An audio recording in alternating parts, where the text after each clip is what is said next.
خواتین و حضرات، انفیکشن کنٹرول سوسائٹی آپ کو بیماریوں سے بچانے کے لیے اور آگاہی پیدا کرنے کے لیے مختلف امراض کو صحیح طرح کنٹرول کرنے کے لیے مضامین آپ کی سماعت کے لیے پیش کرتی ہے، جس سے معلومات حاصل کر کے آپ اپنے مسائل کو، اپنی بیماریوں کے بارے میں جو مسائل ہیں ان کو بہت آسانی سے حل کر سکتے ہیں۔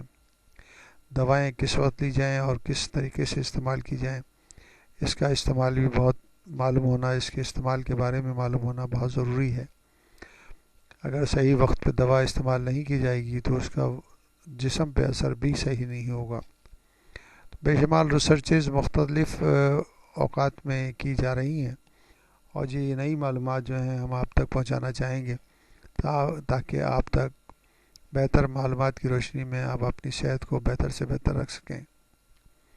امراض قلب کے بارے میں کچھ معلومات آپ کو دینا چاہیں گے۔ اس سے پہلے بھی ہم آپ کو بلڈ پریشر اور ہائی کولیسٹرول کے بارے میں آپ کو بتا چکے ہیں۔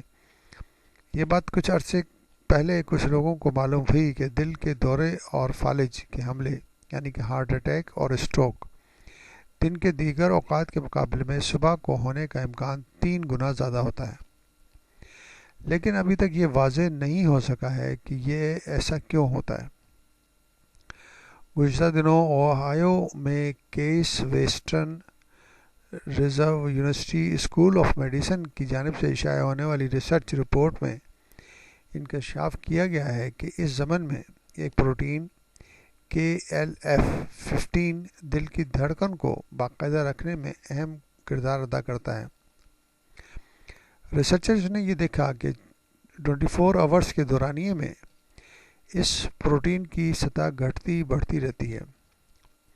دل کی برقی لہریں صبح 6 بجے سے دن کے پہلے پہر کے درمیان سب سے زیادہ سست ہوتی ہیں۔ اس ریسرچ کے قائد پروفیسر مکیش جین نے بتایا کہ جب دل کی برقی تحریکیں اور لہریں سست ہوتی ہیں تو دل کی دھڑکن کے بے قاعدگی کے امکان بڑھ جاتا ہے، جس کے نتیجے میں شارٹ سرکٹ ہو سکتا ہے یا برقی طوفان آ سکتا ہے۔ دیگر الفاظ میں ہارٹ اٹیک کا خطرہ بڑھ سکتا ہے، جس کا مطلب یہ ہے کہ دل کی بیماریوں سے متعلق دوائیں لینے کا بہترین وقت صبح سویرے ہے۔ یعنی کہ اس کے بارے میں ہم آپ کو بتایا کہ جو نظام ہے دل کو کنٹرول کرنے کا، اس میں امپلسز جنریٹ ہوتے ہیں اور یہ امپلسز پورے دل کے اوپر پھیل کر سکڑنے اور پھیلنے میں مدد دیتے ہیں۔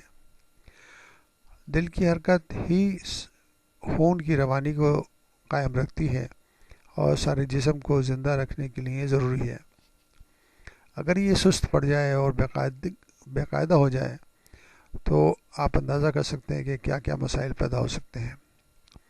تو بہتر یہ ہے کہ جو لوگ بھی امراض قلب کے اندر مبتلا ہیں وہ دواؤں کو صحیح ٹائم پر استعمال کریں، جس سے یہ ان کے مسائل آسانی سے کنٹرول ہو سکیں۔